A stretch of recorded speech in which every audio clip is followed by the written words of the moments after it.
السلام علیکم ناظرین، آج کی ویڈیو میں ہم بات کریں گے ایک مشہور دوا کے بارے میں جس کا نام ہے گابیکا 300 mg کیپسول۔ یہ دوا مختلف اعصابی درد، ذہنی دباؤ اور مرگی جیسی بیماریوں میں استعمال کی جاتی ہے۔ اگر آپ یا آپ کے کسی جاننے والے کو اکثر ہاتھ یا پاؤں میں جلن، سن ہونا یا درد کی شکایت رہتی ہے تو یہ ویڈیو ضرور دیکھیں، کیونکہ یہ دوا ان مسائل میں بہت مؤثر ثابت ہو سکتی ہے۔ یہ دوا اصل میں پریگابالن نامی کیمیکل پر مشتمل ہوتی ہے جو دماغ میں اعصابی سگنلز کو کنٹرول کرتی ہے اور تکلیف دہ احساسات کو کم کرتی ہے۔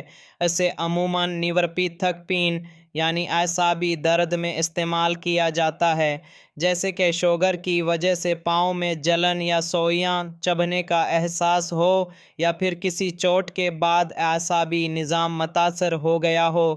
گابیکا 300 mg کو مرگی کے مریضوں کے لیے بھی تجویز کیا جاتا ہے، خاص طور پر ان لوگوں کے لیے جو بار بار دوروں کا شکار ہوتے ہیں۔ یہ دماغی خلیوں کے درمیان غیر ضروری برقی سگنلز کو کم کرتی ہے، جس سے دوروں کی شدت اور تعداد میں واضح کمی آتی ہے۔ اس کے علاوہ کچھ لوگ اسے بے چینی یا اینگزائٹی کی حالت میں بھی استعمال کرتے ہیں، کیونکہ یہ دماغ کو پرسکون کرتی ہے اور نیند بہتر بناتی ہے۔ خاص طور پر وہ لوگ جو ڈپریشن، بے چینی یا نیند کی کمی سے پریشان ہوتے ہیں، ان کے لیے یہ دوا فائدہ مند ہو سکتی ہے، مگر صرف ڈاکٹر کی تجویز سے ہی لینی چاہیے۔ اب بات کرتے ہیں اس دوا کے استعمال کے طریقے کی۔ عام طور پر گابیکا 300 mg دن میں 1 یا 2 بار استعمال کی جاتی ہے، لیکن خوراک کا انحصار آپ کی بیماری، عمر اور جسمانی حالت پر ہوتا ہے۔ اس لیے یہ ضروری ہے کہ آپ اسے خود سے شروع نہ کریں، بلکہ ہمیشہ ڈاکٹر کے مشورے سے ہی استعمال کریں۔ کسی بھی دوا کی طرح اس کے بھی کچھ ممکنہ سائیڈ ایفیکٹس ہو سکتے ہیں۔ اس کے استعمال سے غنودگی، چکر آنا، منہ خشک ہونا، وزن میں اضافہ یا تھکن محسوس ہو سکتی ہے۔ کچھ افراد میں چڑچڑاپن، نیند کا مسئلہ یا سوچنے کی صلاحیت میں کمی بھی دیکھی گئی ہے۔ اگر آپ کو کوئی غیر معمولی علامت محسوس ہو تو فوراً ڈاکٹر سے رجوع کریں۔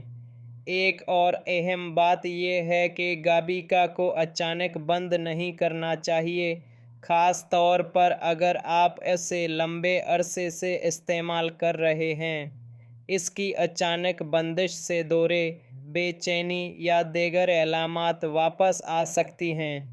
اس لیے دوا کو بند کرنے کا فیصلہ صرف ڈاکٹر کی ہدایت پر ہی کریں۔